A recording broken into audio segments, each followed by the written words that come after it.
Especially Paderu, Araku. అంటే ఎన్ని ఏరియాల్లో మున్సిపాలిటీ గ్రేడ్ 3కి వస్తాయి? సార్ వీ హ్యావ్ గ్రేడ్ 1 లెవెల్లోనే we have sir almost 8 panchayats are having grade 1 sir, and around 20 to 30 grade 2 ఉంటుంది sir. So now lot of urban indications వచ్చిన వల్ల ద రిక్వెస్ట్ ఇస్ సార్, ఈ టౌన్ ప్లానింగ్కి we don't have the expertise sir, we don't have urban authorities also to guide us. So region wise ఏదైనా authorities ఐటీడీఏకి attach చేస్తే sir ఈ మన hand holding of training of పంచాయతీకి యూస్ఫుల్గా ఉంటుంది. నా ఉద్దేశం పంచాయతీని కొంచెం ఆ కల్చర్ కూడా మార్చాలంటే ట్రైబల్ ఏరియాలో వైబిలిటీ ఉండేటి మున్సిపాలిటీస్ కింద కన్వర్ట్ చేయగలిగితే ట్యాక్స్ పెంచాం, మున్సిపాలిటీస్ కన్వర్ట్ అంటే మళ్ళీ ఒక ప్రాబ్లం ఉంది, మళ్ళీ ఆ పంచాయతీకి నరేగా రాదు, దట్ ఈస్ అనదర్ ప్రాబ్లం. దాంట్లోనే మోడల్ పంచాయతీస్ కింద పెట్టండి. అర్బన్ ఇన్ఫ్రాస్ట్రక్చర్ ఏదైతే అబ్దుల్ కలాం ఇచ్చినటువంటి స్లోగన్ దాన్ని తీసుకొద్దాం, రూ అర్బన్.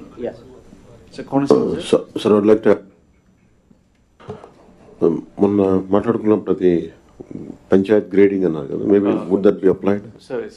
సార్ ఇప్పుడు రీసెంట్గా పంచాయతీ గ్రేడింగ్లో ఒక రిఫార్మ్స్ తీసుకొస్తున్నారు సార్ డిప్యూటీ సీఎం గారు. అందులో మండల్ హెడ్ క్వార్టర్స్ అన్నిటినీ మనం minimum grade 1 panchayat special grade పంచాయతీగా ఇస్తాము సార్. వీటిల్లో ఇప్పుడు అర్బన్ డెవలప్మెంట్ డిపార్ట్మెంట్లో టౌన్ ప్లానింగ్ ఎట్లా అయితే సపోర్ట్ చేస్తుందో, ఈ గ్రేడ్ 1 ఆర్ స్పెషల్ గ్రేడ్లో కంట్రీ ప్లానింగ్ డిపార్ట్మెంట్ అంటే ఒక సపరేట్గా ఒక వింగ్ పెట్టుకొని ఈ వీటికి టౌన్ ప్లానింగ్లో కూడా హెల్ప్ చేద్దామని చెప్పి, అంటే కంట్రీ ప్లానింగ్లో కూడా హెల్ప్ చేద్దామని చెప్పి ఒక ప్రపోజల్ అయితే ఫైనల్ అయిపోయింది sir. Maybe with in span of 1 week it will be presented before you sir. ఎన్ని వస్తాయి మీకు మరిగా?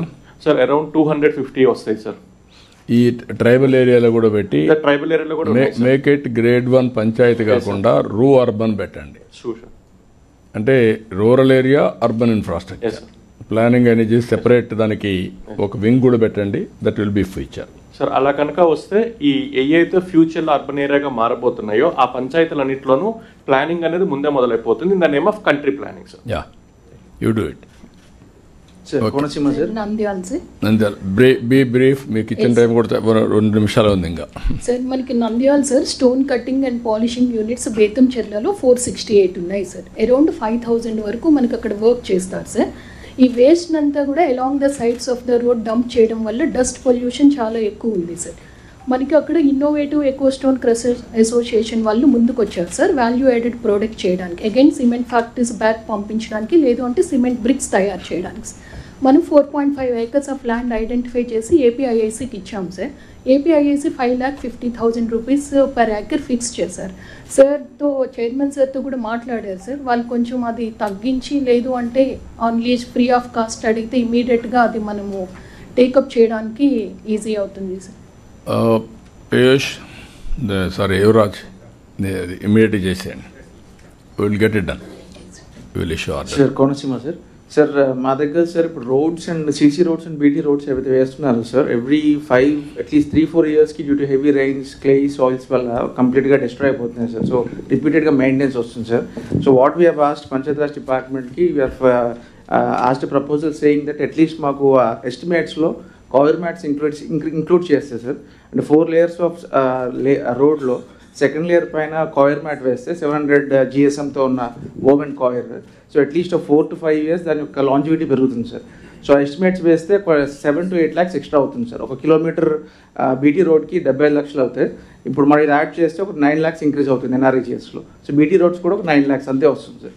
సో అది ఈఎన్సీ గారికి అండ్ సెక్రటరీ గారికి పెట్టాము సార్, అది ఒకసారి కన్ఫర్మేషన్ చేయండి కంపల్సరీ. ఇక్కడ వాటర్ స్టాగ్నేషన్ ఎక్కువ ఉంటుంది కాబట్టి కోనసీమ గోదావరి జిల్లాలో ఇది చాలా అవసరం. You get it done.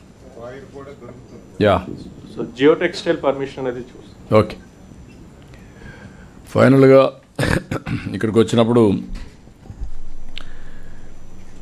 ఈ స్వచ్ఛ ఆంధ్రప్రదేశ్ది మనం ఒక ఉద్యమంగా చేస్తున్నాం. ఇప్పుడే కృష్ణ చెప్పినట్టు నాకు 30 ఏళ్ళ నుంచి అనుభవం.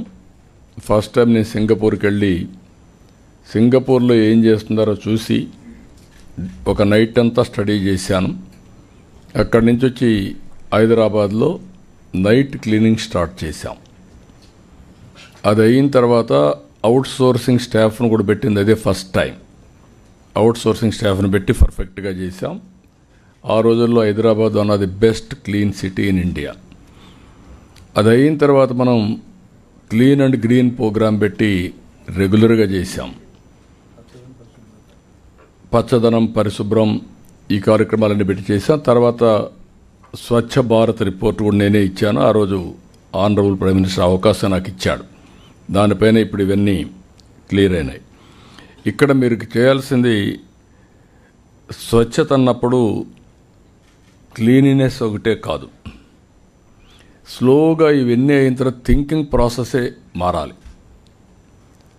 ఇది వైలెన్స్ కానీ, లా అండ్ ఆర్డర్ కానీ, ఒక మోడల్ సొసైటీ రావాలంటే ఏం చేయాలో దానికి ఆలోచిస్తున్నాం. ముందు చెత్త అంతా ఉంటే అవన్నీ మనం చేయలేం కాబట్టి ముందు దీంతో స్టార్ట్ చేసాం. బాడీ, మైండ్ ఇవన్నీ కూడా కంట్రోల్ చేయడం. చాలామందికి హ్యాబిట్ ఒకటి ఉంటుంది, ఇంట్లో చెత్త రోడ్డు మీద వేస్తారు. దే ఆర్ ఆల్ థింకింగ్ ఇల్లు వాళ్ళది, రోడ్డు మాత్రం వేరే వాళ్ళది. ఈరోజు ఇండ్లు కొన్ని పాష్ హౌసెస్ ఉంటాయి. పాష్ హౌసెస్ పక్కన డస్ట్బిన్స్ ఉంటాయి. మొత్తం అక్కడే కుక్కలు, ఇవన్నీ పందులు, అన్నీ ఇవన్నీ చాలా ఎక్సర్సైజ్ చేసాం ఈ ఆస్పెక్ట్లో. పోతూ పోతూ డ్రైన్స్ ఉంటే డ్రైన్స్లో చెత్త అంతా వేసేవాళ్ళు. డ్రైన్స్ అన్నీ ఎక్కడికక్కడ క్లోజ్ అయిపోయేటివి. అక్కడి నుంచి వర్షాలు వస్తే ఆ ఫ్లడ్ వాటర్ అంతా ఇళ్లపైన వచ్చేది. చాలా ట్రావెల్ చేసాం దీంట్లో, కాబట్టి మీకు గుర్తుపెట్టుకోవాలి. ఇందులోనే మనం డ్రగ్స్ కానీ, గంజాయి కానీ ఇలాంటివి కూడా నిరంతరం మనం చేయాల్సిన అవసరం ఉంది. ఒకప్పుడు హ్యాపీ సండే కూడా పెట్టాం. హ్యాపీ సండే పెడితే సండే వచ్చి వాళ్ళకు తెలిసిన టాలెంట్స్ అన్ని ఎగ్జిబిట్ చేసేవాళ్ళు. ముగ్గులు వేసేవాళ్ళు, ఇంట్లో ఏదైనా వస్తువులు తీసుకొచ్చి, పెయింట్లు తీసుకొచ్చి పంచేవాళ్ళు. వాళ్ళకి ఏ టాలెంట్ ఉంటే ఆ టాలెంట్ అంతా కూడా ఎగ్జిబిట్ చేసి హ్యాపీ సండేలో సాంగ్స్ పాడేవాళ్ళు. చాలా బ్యూటిఫుల్గా. అంటే మనిషి రాత్రి అంతా మీకు గుర్తుపెట్టుకోవాలి, వారం అంతా పనిచేసిన తర్వాత స్ట్రెస్ బరస్ట్ ఉండాలి. ఇప్పుడు లాఫింగ్ సొసైటీలు వచ్చాయి, నవ్ షౌటింగ్ సొసైటీలు వస్తున్నాయి. ఎక్కువ అరిస్తే ఆటోమేటిక్ రిలాక్స్ అయిపోతా అని ఇలాంటి వేరియస్ యాంగిల్స్ వస్తున్నాయి. కమ్యూనిటీ కలవడం కూడా చాలా అవసరం. ఒకప్పుడు ఊర్లో ఎందుకు జాతరలు చేశారు? ఒక గ్యాదరింగ్, దాంతో ఒక హ్యాపీనెస్, ఒక స్ట్రెస్ బరస్ట్ ఇవన్నీ ఉండేవి. ఇప్పుడు అన్నీ తగ్గిపోతున్నాయి. ఇది కూడా ఈ కమ్యూనిటీలు కూడా మనం ప్రమోట్ చేయాల్సిన అవసరం ఉంది. ఇప్పుడు రేపు జరిగే స్వచ్ఛత హై సేవ బీ క్లియర్ 17 నుంచి 2 వరకు మీరు చేస్తున్నారు. మీరు చేసినట్టుని అప్గ్రేడ్ చేస్తున్నారు. గవర్నమెంట్ ఆఫ్ ఇండియాలో కూడా మనకు అవార్డ్స్ రావడానికి ఏమేం కావాలో అవన్నీ అవసరం, అది కూడా మీరు చేయండి. అదే సమయంలో సర్క్యులర్ ఎకానమీ పాలసీ ఇంకా ఏదైనా మార్పులు ఉంటే కూడా తీసుకొస్తాం, దాన్ని అమలు చేస్తాం. 5 జోన్స్లో 5 పార్కులు కూడా ఎస్టాబ్లిష్ చేస్తున్నాం. దీన్ని లాజికల్గా తీసుకుపోవాల్సిన అవసరం ఉంది. సాలిడ్ లిక్విడ్ వేస్ట్ మేనేజ్మెంట్ ఒక టైం బౌండ్ ప్రోగ్రాం పెట్టుకొని మీరు పూర్తి చేయాలి. అయితే మొత్తం డబ్బులన్నీ కూడా సిమెంట్ రోడ్లు నిన్నే మనం ప్రజెంటేషన్ చేసినప్పుడు గ్రామీణ ప్రాంతాల్లో 81%, 82% సిమెంట్ రోడ్లు వచ్చేసాయి. ఓన్లీ డ్రైన్స్ ఇది ప్రాబ్లం. కనీసం అన్ని డ్రైన్స్ చేయాలంటే కొంత టైం అవుతుంది. కానీ లిక్విడ్ వేస్ట్ మేనేజ్మెంట్, డిస్పోజల్కు ఫోకస్ చేయండి. ఇప్పుడు కొత్తగా ఒక టెక్నాలజీ తీసుకొచ్చారు. I'm very happy. Rain water ఏదైనా వస్తే ఇంట్లో నుంచి వదిలిపెట్టిన వాటర్ కూడా అక్కడనే ఇది చేయడానికి రోడ్లోనే. ఆ టెక్నాలజీని మీరు ఎక్కడికక్కడ చేయగలిగితే what is the cost? 1/8 or 1/7? Sir నార్మల్గా ఒక 100 మీటర్స్కి 75,000 రూపీస్ అవుతుంది సార్. అదే సీసీ డ్రైన్ అయితే 5 lakh రూపీస్ అవుతుంది సార్. కాబట్టి ఆల్మోస్ట్ ఆల్ 7 times బెనిఫిట్ వస్తుంది. కాబట్టి ఇది ఇమ్మీడియట్గా చేయగలిగితే చాలా వరకు మీకు వాటర్ ఎక్కడ కూడా స్టాగ్నేషన్ లేకుండా డ్రైన్ అవుట్ అయ్యే పరిస్థితి వస్తుంది. ఇంకొక పక్కన ఎస్టీపీస్ ఎక్కడికక్కడ బీ క్లియర్.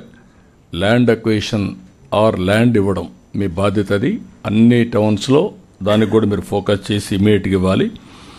ఇప్పుడు గోవర్ధన్ ప్లాంట్ ఒకటి మీరు పెట్టి చేశారు. మున్సిపల్ స్వచ్ఛ భారత్ కూడా మీరు చేయాలి. ఇది కౌ డంగ్కి there is a lot of demand in UA. Reason is వాళ్ళు డేట్స్ కల్టివేషన్కి ఇది వాడుతున్నారని. కాబట్టి హ్యూజ్ డిమాండ్ ఉందని. అది ఒకసారి డాక్రా సంఘాలు, స్వచ్ఛ భారత్ ఆంధ్రప్రదేశ్ మీరు ఎగ్జామిన్ చేయండి. అది ఉంటే మనకు హ్యూజ్ మనీ వచ్చే అవకాశం ఉంటుంది. అది కూడా వర్కౌట్ చేయండి. అదే మరి ఇంకొక పక్కన నేను స్వచ్ఛ ఆంధ్రప్రదేశ్ కార్పొరేషన్ చెప్పేది, ఇవన్నీ కూడా తీసుకొని ఈ ఉద్యమం ఆగకూడదు, లాజికల్గా వెళ్ళాలి. ఇంకా చాలా దగ్గర మీ దగ్గర టాయిలెట్స్ లేవు, ఇండివిజువల్ టాయిలెట్స్ లేవు. మనం కట్టిన టాయిలెట్స్ అన్నీ కూడా యూజ్ చేయకుండా కొన్ని పాడుపడిపోయినాయి, కొన్ని వీళ్ళు ఏం చేశారంటే వేరే పర్పస్లకు వాడుకున్నారు, ఏది స్టోరేజ్కి ఇటు వాడుకున్నారు. కాబట్టి మళ్ళీ రీయూజ్ కావాలి. దీన్ని 100% మీరు ఇది చేయాల్సిన అవసరం ఉంది. అదే సమయంలో మెకానిజం ఒకటి క్రియేట్ చేసి పంచాయతీ ఏరియాల్లో ఎక్కడైతే పిట్స్ ఉన్నాయో అవి క్లీనినెస్ కూడా ఎప్పటికప్పుడు దానికి ఒక ఏజెన్సీని పిలిచేసి మీరు ఎక్కడికక్కడ వాళ్ళకి ఇవ్వండి. మళ్ళీ ఎప్పటికప్పుడు కానీ క్లీనినెస్ వాళ్ళు చేయగలిగితే ఫ్రెష్గా ఉంటాయి, మోర్ సైంటిఫిక్గా ఉంటుంది. అది కూడా ఒకసారి వర్కౌట్ చేయండి. ఇంకొక పక్కన ఫండ్స్ విషయంలో నేను చాలా 3 డిపార్ట్మెంట్లు కూర్చొని ఎంతవరకు మీరు చేయగలుగుతారో చేసి, మీకు ప్రాబ్లం వస్తే ఎసెన్షియల్ సర్వీసెస్కి ఎంత కావాలో చెప్పండి, విల్ ప్రొవైడ్ ఫండ్స్. ఇమ్మీడియట్గా నాకు అక్కడ డబ్బులు లేదని మాట లేకుండా you have to do it. ఇంకొక పక్కన మీరందరూ కూడా ఆల్ ఆఫీసర్స్, ఇదేదో Panchayati Raj department, municipal administration, pollution control కాదు, ఆల్ డిపార్ట్మెంట్స్ కోరుతున్నా, ఆల్ మినిస్టర్స్ని కోరుతున్నా, ఇది అందరి responsibility. First of all me officers క్లీన్గా ఉండాలి, మీ ప్రెమిసెస్ గ్రీన్గా ఉండాలి. It is a compulsory. Me premises కూడా గ్రీన్గా ఉండాలి, మీ ఆఫీసర్స్ క్లీన్గా ఉండాలి. ఇది ఒకప్పుడు చాలా మార్పు వచ్చింది, కానీ ఈరోజు ఫైల్స్ అన్నీ కూడా ఆన్లైన్ వచ్చేసాయి.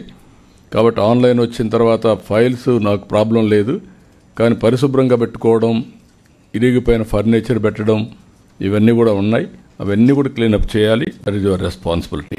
అల్టిమేట్గా net zero, waste to wealth, ఈ 2 మీరు తీసుకొని, ఇంకొక పక్క గ్రీన్ కవర్ కూడా 22.96% ఈరోజు ఫారెస్ట్ ఏరియాలో ఉంది. 7.05% ఫ్రమ్ ప్లెయిన్ ఏరియాలో హార్టికల్చర్, ప్లాంటేషన్ ఇవన్నీ ఉన్నాయి. ఈ 2 లాజికల్గా తీసుకొని 50%కి వెళ్ళాలి. 2047, 2029కి 37%కి వెళ్ళాలి. 7% వెళ్ళాలి. 7% వెళ్ళాలంటే మీకు చాలా క్లారిటీ ఇచ్చాం. ప్లెయిన్ ఏరియాలు ఎంత రావాలి, ఫారెస్ట్ ఏరియాలు ఎంత రావాలి, దాన్ని బ్రేకప్ ఇచ్చి ప్లాంటేషన్ ఎంత పెట్టాలి.